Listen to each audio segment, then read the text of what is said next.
नमस्कार, आप देख रहे हैं मातृभूमि। मैं आपके साथ शोभना यादव। उत्तर प्रदेश में जाट वोट बैंक पर सभी पार्टियां जोर आजमाइश कर रही हैं। दिल्ली में गृह मंत्री अमित शाह की जाट नेताओं के साथ बैठक चल रही है। इस बैठक में गृह मंत्री के साथ बीजेपी के उत्तर प्रदेश प्रभारी धर्मेंद्र प्रधान और सांसद संजीव बालियान समेत कई नेता मौजूद हैं। बैठक बीजेपी सांसद प्रवेश वर्मा के घर पर हो रही है। तो जाट नेताओं के साथ 253 ये जाट नेता जिनके साथ गृह मंत्री अमित शाह की इस समय बैठक चल रही है। प्रवेश वर्मा के घर पर यह बैठक हो रही है। संजीव बालियान जो कि पश्चिमी उत्तर प्रदेश से सांसद हैं, वो भी इस बैठक में शामिल हो रहे हैं। नीरज पांडे ज्यादा जानकारी लिए हुए जुड़ रहे हैं। नीरज पांडे, उत्तर प्रदेश चुनावों में पश्चिमी उत्तर प्रदेश की अपनी एक अहमियत है और पहले चरण का मतदान भी पश्चिमी उत्तर प्रदेश में ही होना है और जाट वोट बैंक पर सभी की नजर है और इसी के चलते ये बैठक, क्या कुछ निकल कर आ रहा है बाहर? जी बिल्कुल शोभना, भारतीय जनता पार्टी दरअसल यूपी इलेक्शन में चाहती है कि किसी प्रकार की कोई कमी न रहने पाए। जो भी उनके जो वोट बैंक है, कम से कम जो 2017, 2014 और 2019 में उनके साथ रहा है, वो कहीं ना कहीं खिसकने न पाए। और जाट पश्चिमी उत्तर प्रदेश में बड़ी भूमिका में, इसीलिए भारतीय जनता पार्टी के जो बड़े नेता हैं गृह मंत्री अमित शाह ने आज जाटों के साथ संवाद का एक कार्यक्रम रखा है। मैं जहां पे खड़ा हूं, दरअसल ये प्रवेश वर्मा का घर है और इस आवास के अंदर करीब 250 से ज्यादा जाट नेता पहुंच चुके हैं, जिनके साथ धर्मेंद्र प्रधान, संजीव बालियान ऑलरेडी मौजूद हैं। वो ऑलरेडी सबके साथ संवाद कर रहे हैं। थोड़ी देर में, यानी कि अगले 5 से 10 मिनट के अंदर गृह मंत्री अमित शाह भी यहां पहुंचने वाले हैं। वो सीधा संवाद करेंगे और यदि किसान आंदोलन को लेकर जो थोड़ी बहुत, जैसा कि भारतीय जनता पार्टी के नेता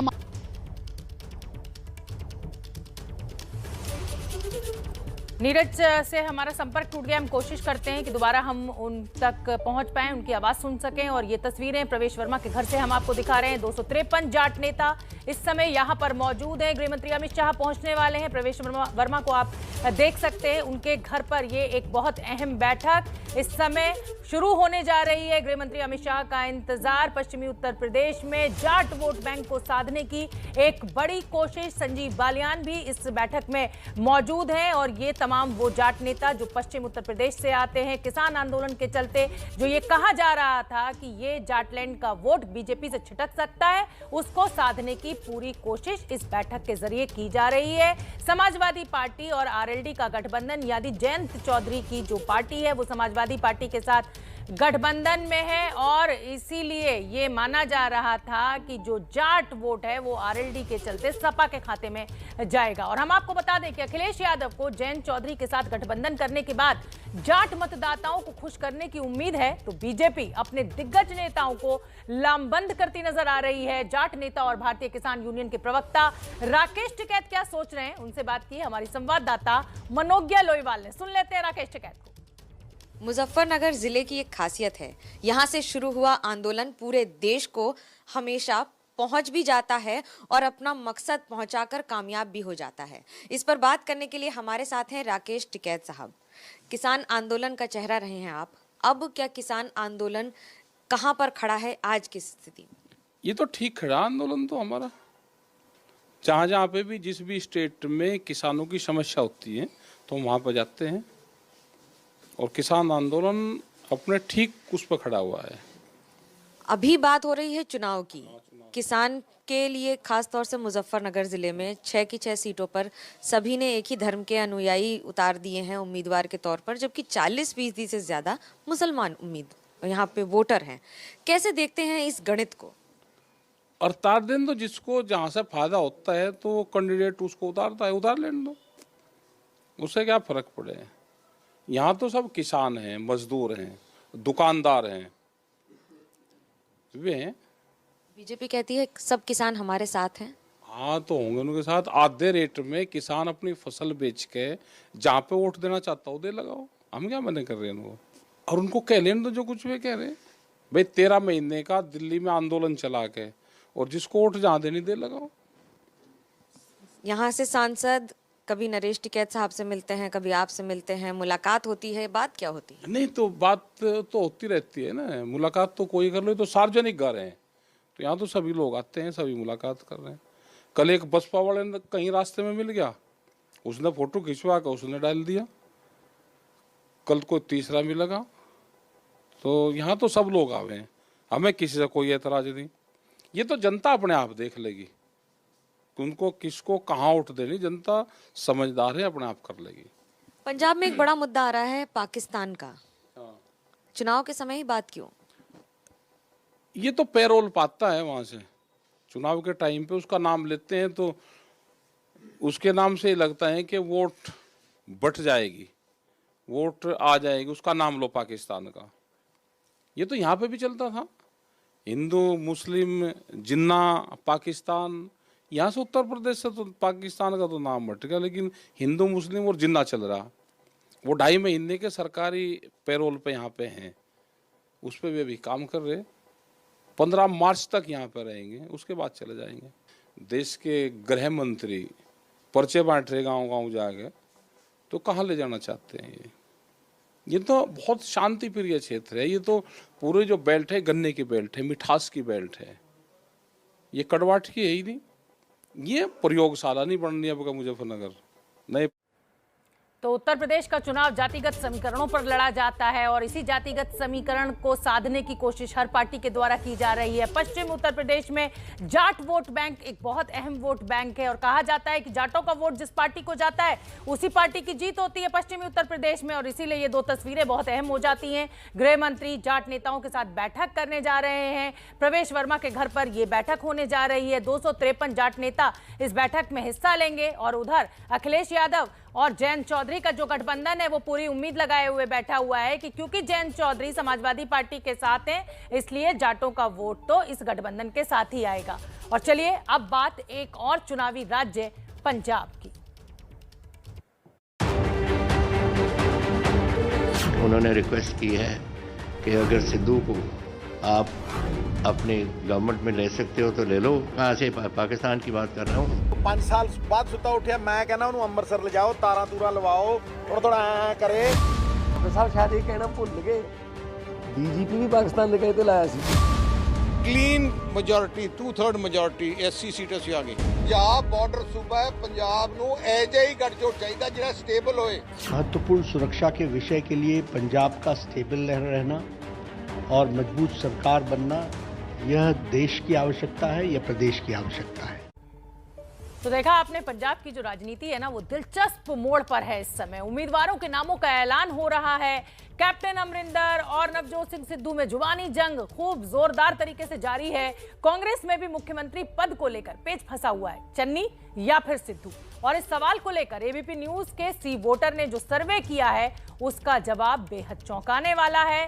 कांग्रेस को किसके चेहरे पर लड़ना चाहिए? जब सी वोटर का सर्वे जो हमने किया तो उसके नतीजे आपके सामने। चन्नी को हाँ कहने वाले 40% लोग, सिद्धू 21% लोग, दोनों ही नहीं 27% लोग ये कह रहे हैं और पता नहीं 12%। यानी कांग्रेस को किसके चेहरे पर लड़ना चाहिए? ज्यादातर लोग चाहते हैं कि चन्नी के चेहरे पर ही कांग्रेस को पंजाब में चुनाव लड़ना चाहिए। यानी मुख्यमंत्री पद के जो प्रबल दावेदार हैं हमारे इस सर्वे में चन्नी निकलकर सामने आ रहे हैं। तो हम आपको बता दें कि इसी बीच अभिनेता सोनू सूद ने चन्नी को लेकर एक बेहतर विकल्प बताया है। एबीपी न्यूज के रिपोर्टर जैनेंद्र से बात करते हुए सोनू सूद ने कहा कि मुख्यमंत्री का ऐलान जरूरी है और चन्नी से बेहतर विकल्प कोई है ही नहीं। तो सोनू सूद का क्या कहना है सुन लेते हैं।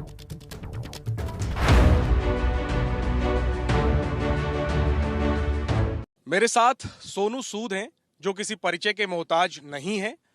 मोगा में हम हैं जहां से सोनू सूद की बहन मालविका सूद कांग्रेस की उम्मीदवार हैं। सोनू जी, मैंने कहा कि आप किसी परिचय के मोहताज नहीं है, गलत नहीं कहा मैंने। जाने माने अभिनेता हैं आप, जाने माने समाज सेवी हैं, देश के आइकन हैं। पंजाब और मोगा की पहचान आपने देश और दुनिया में बनाई है। सब लोग इंतजार कर रहे थे कि इस बार इस पहचान में राजनेता की पहचान भी जुड़ेगी।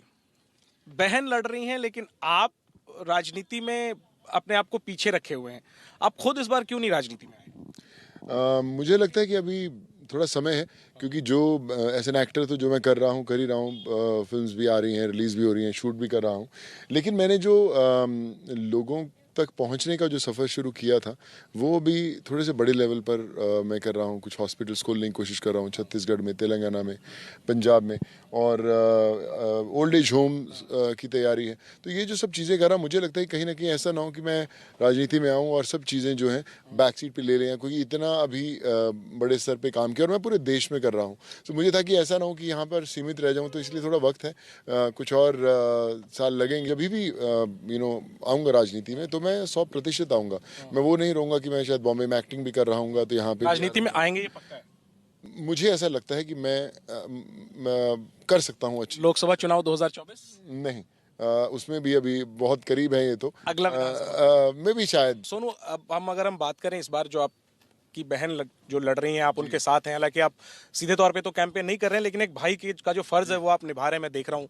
कैसी लड़ाई आप देख रहे हैं फिलहाल मोगा में और पूरे पंजाब की? मुझे लगता है कि कांग्रेस का एक स्ट्रांग होल्ड ज़रूर है यहाँ पर, और अगर आप पूरे पंजाब की बात करें तो I would say it's too early to say that. अभी थोड़ा वक्त है और आने वाला समय बताएगा कि किस तरफ रुख क्या होता है, बट सबको मेहनत ज़रूर करनी पड़ेगी। मेहनत सभी पार्टियां कर रही हैं। हम देख रहे हैं कि जो सर्वे है उसमें आम आदमी पार्टी सर्वे में आगे है, कांग्रेस आम आदमी पार्टी से पिछड़ रही है। क्या आप सलाह देंगे कांग्रेस पार्टी को? आज खुद आपकी बहन भी लड़ रही हैं कि वो मुकाबले में आगे आए, या फिर जो सर्वे आ रहे हैं, जो तस्वीरें आ रही हैं, उसको आप कैसे देखते हैं? देखिए, मुझे लगता है कि एक लीडर अनाउंस होना बड़ा इंपॉर्टेंट है। जो मुझे ऐसा लगता है कि जब आपके पास एक लीडर होता है, आप चीफ मिनिस्टर का जो कैंडिडेट अनाउंस करते हैं, तो लोगों को थोड़ी सी क्लैरिटी होती है कि हम लोग किधर जाने वाले हैं। तो मुझे लगता है शायद वो एक स्टेप जो है वो कांग्रेस को एक एज देगा। और एक जो लास्ट जो 20 दिन बोलते हैं कि 2-3 बार पीक हिट करनी बड़ी ज़रूरी है, डिस्ट्रप्शंस कैसे लेके आती हैं पार्टीज, तो मुझे लगता है announcement of a chief ministerial candidate Congress party would definitely give more direction to the party and will give more clarity to the people. और वो कौन वो नाम होना चाहिए जो मौजूदा मुख्यमंत्री हैं वो? देखिए, मुझे ये बड़ा एक कठिन सवाल है, क्योंकि सिद्धू साहब कमाल के हैं, बंदे हैं, मेरे बहुत अजीज़ हैं, मैं बहुत प्यार करता हूँ उनको, और मुझे लगता है कि उनके अंदर भी एक टॉप लीडर की क्वालिटीज़ हैं। अगर आप चन्नी साहब की बात करें तो चन्नी साहब भी बहुत कमाल का काम कर पाए 111 दिनों के अंदर, और आप दुनिया के अंदर कोई ऐसी सरकार नहीं है जिसके ऊपर लोग उंगली नहीं उठाते। अगर आप आएंगे तो उंगली उठाएंगे। मैं तो पॉलिटिक्स में आया नहीं, लेकिन आया तो भी लोग कुछ ना कुछ उंगली उठाने लग जाते हैं। तो चन्नी साहब ने जो काम किया है वो काबिल तारीफ है। एक कोशिश दिखती है, एक उम्मीद दिखती है लोगों को। मुझे लगता है कि शायद अगर नाम को चेहरा बनाए तो बेहतर रहेगा चुनाव के माहौल के हिसाब से जो आप देख रहे हैं। अभी फिलहाल मुझे लगता है, क्योंकि समय बहुत कम है, कोई एकदम नया दूसरा चेहरा शायद लोगों को हो, या आसपास की जो लीडरशिप होती कैसे रिएक्ट करती है, तो मुझे लगता है कि शायद चन्नी साहब की मोर एक्सेप्टेंस हो सकती है। सामने जो चेहरा है भगवंत मान का, आम आदमी पार्टी ने भगवंत मान को आगे किया है, वो भी फिल्म इंडस्ट्री से और एक बड़े कलाकार के रूप में उनकी पहचान है। भगवंत मान की उम्मीदवारी को और उनकी चुनौती को आप कैसे देखते हैं? देखिए, भगवंत जी मान साहब बहुत टाइम से पार्टी के साथ जुड़े रहे हैं, तो ऑब्वियसली उनका अनाउंसमेंट जायज़ था और एक्सपेक्टेड था। लेकिन अगर आप उनके ऐसे लीडर की बात करें तो मैंने ज़्यादा काम देखा नहीं, मैंने उनको फॉलो नहीं कर पाया अनफॉर्चुनेटली। तो आई एम श्योर, देखिए, मकसद तो पंजाब को बनाना है, मकसद तो पंजाब को वो चेहरा देना है, वो दिशा देनी है जिससे पंजाब का भला हो पाए। एंड आई फील कि लीडर कोई भी हो अच्छा हो, और जनता है वो डिसाइड करेगी कौन सा बेहतर लीडर है। तो सोनू सूद को लगता है कि चरणजीत सिंह चन्नी जो है वो बेहतर मुख्यमंत्री होंगे। और इसी बीच तस्वीरें हमें मिलने लगी है गृह मंत्री अमित शाह जो जाटों की बैठक प्रवेश वर्मा के घर पर हो रही है वहां पहुंच चुके हैं। आप देख सकते हैं किस तरीके से साफा बांधे हुए हैं जाट स्टाइल में, और उनके साथ संजीव बालियान को आप देख सकते हैं। 253 जाट नेता इस समय इस बैठक का हिस्सा बनने के लिए पहुंचे हुए हैं। पश्चिमी उत्तर प्रदेश में पहले चरण में मतदान होना है, और उस मतदान को देखते हुए ये बैठक बेहद अहम हो जाती है, क्योंकि आरएलडी और समाजवादी पार्टी का गठबंधन हुआ है, और किसान आंदोलन के चलते बीजेपी को कहीं ना कहीं ये डर था कि जाट जो हैं वो नाराज हैं। तो उसी नाराजगी को साधने का ये प्रयास, ये कोशिश, ये बैठक 253 जाट नेता इस बैठक का हिस्सा बनने के लिए दिल्ली में प्रवेश वर्मा के घर पर मौजूद हैं। गृह मंत्री अमित शाह को आप देख सकते हैं इस बैठक में पश्चिमी उत्तर प्रदेश से सांसद संजीव बालियान भी मौजूद हैं। बड़े जाट नेता हैं, बड़ा जाट चेहरा है, और अब गृह मंत्री अमित शाह इन नेताओं से बातचीत करने के लिए, बैठक करने के लिए पहुंच गए हैं प्रवेश वर्मा के घर। जय जवान जय किसान का बैनर भी लगे हुए आपको दिखाई दे रहा होगा। तो जाट नेताओं से जाट वोट को लेकर ये जो कोशिश है इसको साधने की ये शुरू हो चुकी है बीजेपी की। 250 से ज्यादा जाट नेता इस समय प्रवेश वर्मा के घर पर मौजूद हैं। दिल्ली में सांसद प्रवेश वर्मा के घर पर ये अहम बैठक इस समय हो रही है। गृह मंत्री अमित शाह इस बैठक में पहुंच चुके हैं। 253 के करीब जाट नेता पश्चिम उत्तर प्रदेश के इस बैठक का हिस्सा बनने के लिए प्रवेश वर्मा के घर पर मौजूद हैं।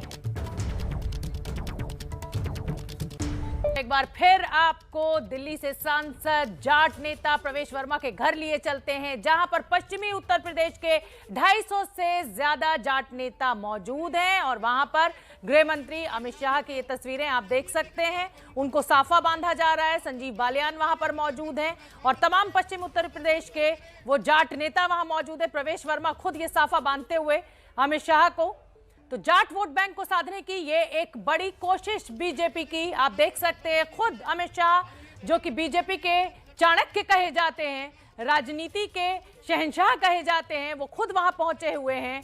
उनकी पूरी कोशिश यही कि पश्चिमी उत्तर प्रदेश में किसान आंदोलन के चलते जो जाट नेता नाराज हैं, जो जाट वोट बैंक बीजेपी से छिटक सकता है, जो कि उनका पारंपरिक वोट बैंक है, तो उसको मनाने की ये एक बड़ी कवायद इस समय प्रवेश वर्मा के घर पर 250 से ज्यादा जाट नेता वहां मौजूद। पश्चिमी उत्तर प्रदेश से सांसद आते हैं संजीव बालियान, वो वहां पर मौजूद हैं। प्रवेश वर्मा के घर पर यह बैठक आयोजित की गई है। पहले चरण का मतदान 10 फरवरी को पश्चिमी उत्तर प्रदेश में होना है। उसको देखते हुए ये बैठक बेहद अहम हो जाती है। आरएलडी जो कि जाटों की पार्टी कही जाती है, चौधरी अजीत सिंह की पार्टी, अब जयंत चौधरी उनके बेटे ने समाजवादी पार्टी के अखिलेश यादव के साथ गठबंधन कर लिया है। तो ऐसे में माना यह जा रहा था कि पश्चिमी उत्तर प्रदेश का जाट वोट समाजवादी पार्टी के गठबंधन के साथ चला जाएगा। बीजेपी ने इसी दावे को खारिज करने की ये कोशिश, ये बैठक बुलाई गई है। अगली खबर मुंबई से है, जहां टीपू सुल्तान पर टकराव हो गया है। मलाड इलाके में प्रदर्शन कर रहे बजरंग दल कार्यकर्ताओं पर लाठीचार्ज किया गया है और पुलिस ने सभी को हिरासत में ले लिया है। दरअसल बजरंग दल टीपू सुल्तान गार्डन का विरोध कर रहा है।